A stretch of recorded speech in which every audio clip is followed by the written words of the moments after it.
Hello students and welcome to this second video of third unit.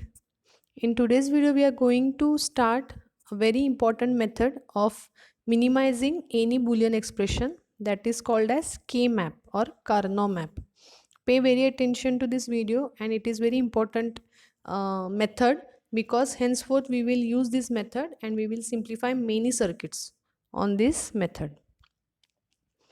Introduction. Digital electronics deals with the discrete valued digital signals.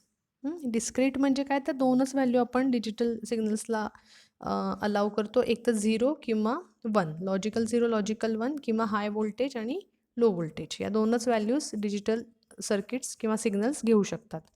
In general any electronic system based on the digital logic uses binary notation zeros and ones to represent the states of the variables involved in it. Thus, Boolean algebraic simplification is an integral part of the design and analysis of digital electronic system. So या unit पासून आपण designing आणि analysis सुरू करणार आहोत digital सिस्टीमचं.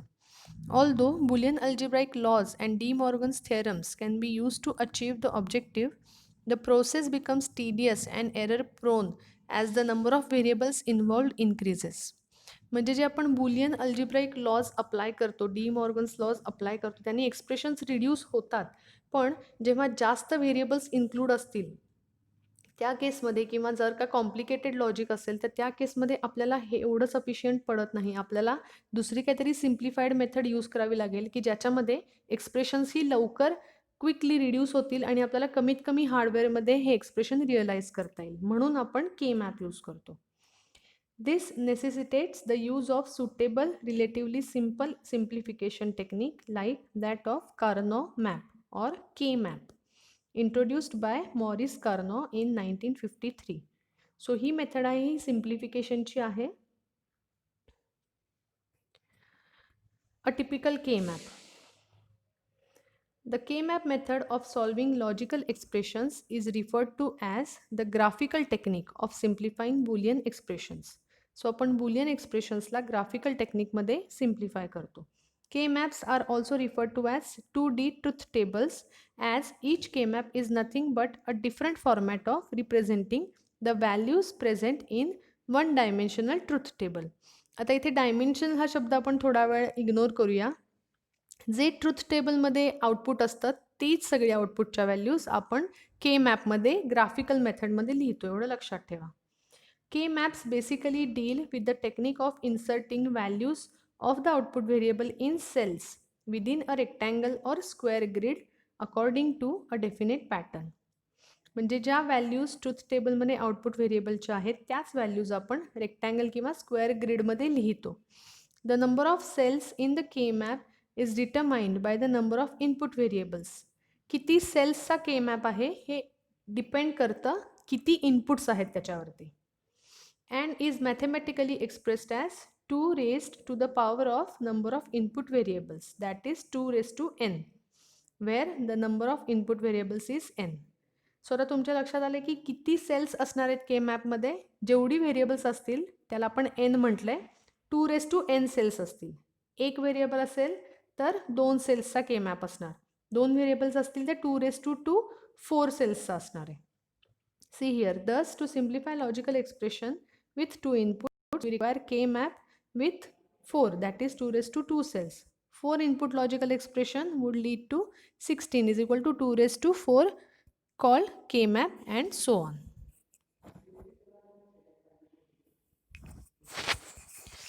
Grey code. Grey code आपण याच्या आधी फर्स्ट चॅप्टरमध्ये स्टडी केलेला आहे. हा ग्रे कोड आपण यूज करतो के मॅपमध्ये.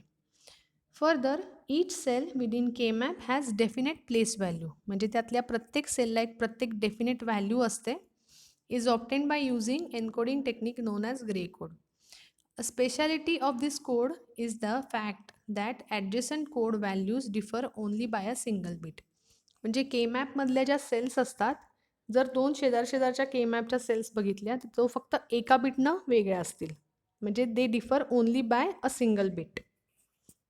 That is, if given code word is 0 1, then the previous and next code words can be 1 1 or 0 0 in any order, but cannot be 1 0 in any case. आता बघा इथे 01 ही आधीची सेल असेल तर नेक्स्ट 11 असू शकते, कारण ह्या दोन्हीमध्ये बिट कुठला चेंज झाला, एकच बिट बदलला पहिला, दुसरा तसाच राहिलाय, किंवा हा असू शकतो, ह्याच्यामध्ये दुसरा बिट बदललाय पण पहिला तसाच राहिलाय. सो ह्या दोन्हीमध्ये सिंगल बिटचा फरक आलाय.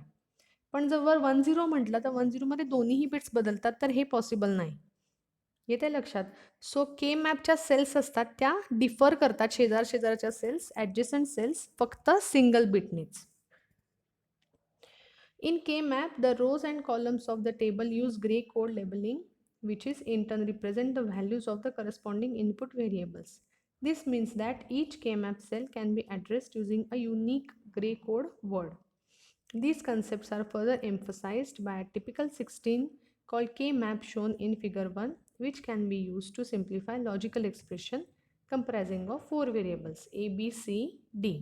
तर आता आपण एवढी माहिती बघितलेली आहे. आपण 4 बिटचा 4 व्हेरिएबलचा के मॅप बघणार आहोत. ओके, सो सी हिअर, आता 4 व्हेरिएबल्स आहेत A B C D. 2⁴ 16 cell असलेला के मॅप आपल्याला ड्रॉ करायचा आहे. तर बघा इकडे 4 रोज आणि 4 कॉलम्स आहेत. सो 4 इंटू दिस 4, 16 बिटचा के मॅप ड्रॉ केला.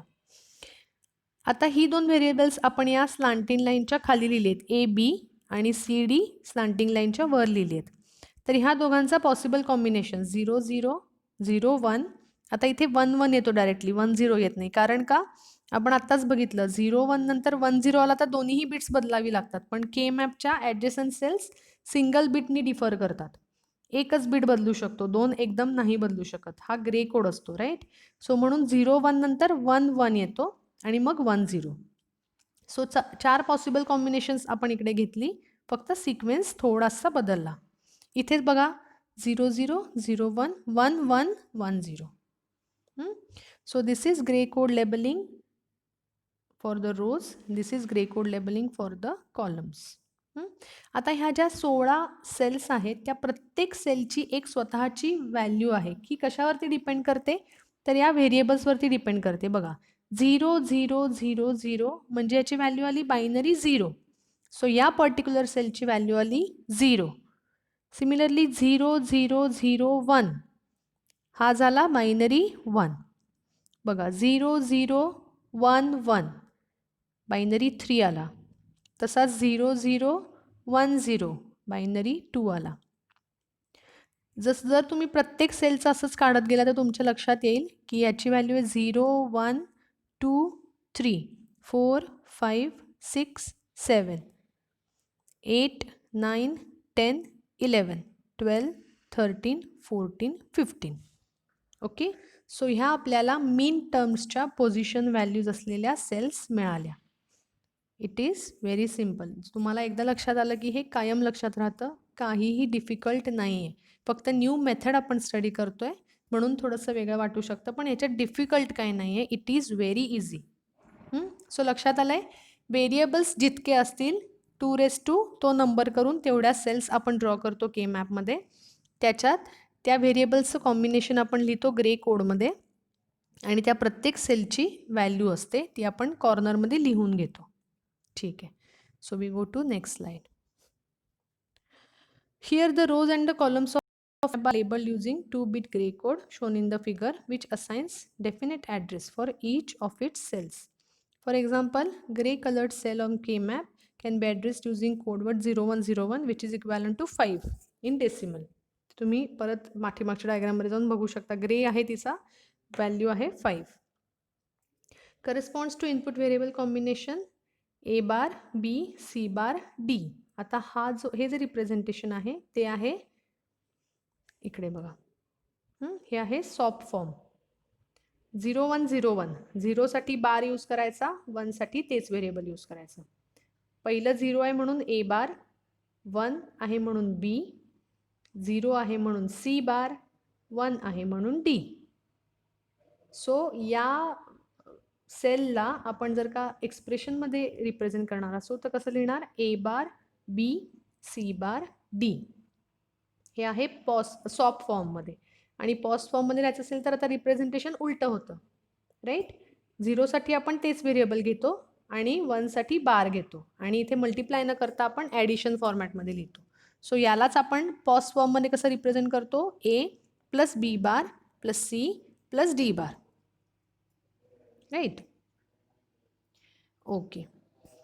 Similarly A, B bar, C, D or A bar, B, C bar, D bar refers to Greek code word of 1011, equivalent to 11 in decimal, which in turn means that we are addressing the pink colored K-map cell in the figure.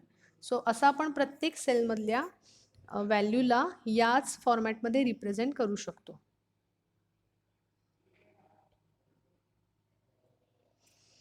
Okay, simplification technique आपण बघूया. With this general idea of K-map, let us now move on to the procedure employed in designing an optimal in terms of the number of gates used to realize the logic in digital systems. We'll start with the given problem statement. So आता ह्या व्हिडिओमध्ये मी इथे थांबते कारण आपल्याला K-mapचं introduction झालेलं आहे. Actually example start करण्यासाठी मी नेक्स्ट व्हिडिओ स्टार्ट करणार आहे, त्याच्यामध्ये आपण एक्झाम्पल बघूया. Okay, so will stop here.